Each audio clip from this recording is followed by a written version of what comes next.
Hello, and welcome to this course on developing conflict management and resolution skills. This first module will be an introduction to conflict management and resolution. Let's start off with defining conflict. Conflict is an inevitable part of human interactions, and it can arise in any setting, whether it is personal, professional, or social. In order to manage and resolve conflicts effectively, it is important to have a clear understanding of what conflict is and what causes it. In this video, we'll define conflict, discuss different types of conflict, and examine the common causes of conflict. We'll also provide practical tips and strategies for managing and resolving conflicts. What is conflict? Conflict is a disagreement or struggle between two or more parties that have opposing interests, needs, or values. Conflict can occur at any level, whether it is between individuals, groups, organizations, or nations.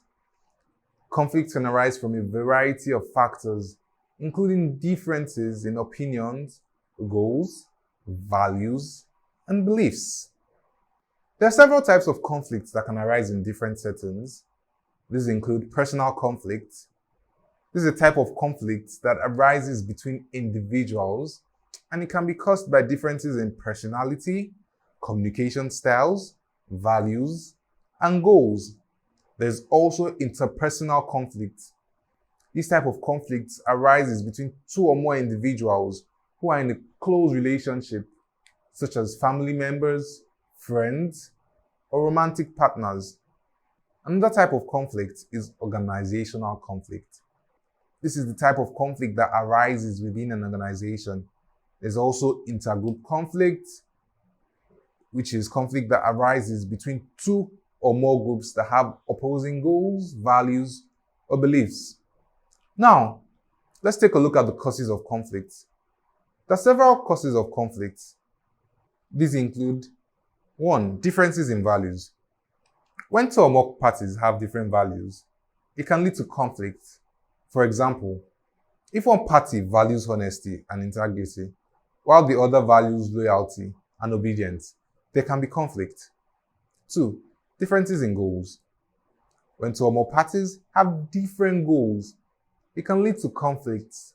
For example, if one party wants to increase profits, while the other wants to focus on employee satisfaction, there can be conflict.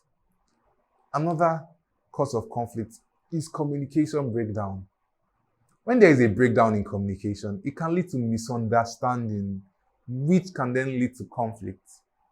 Scarce resources is another cause of conflict. For example, if two departments within an organization are competing for the same budget, there can be conflict. Another common cause of conflict is power imbalance. When there is a power imbalance between two or more parties, it can lead to conflict.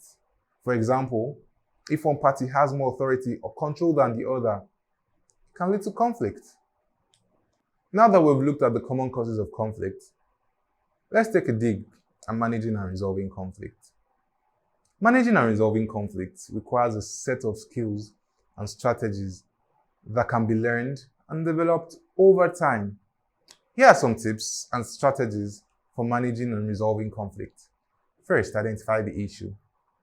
The first step in managing and resolving conflict is to identify the issue or problem.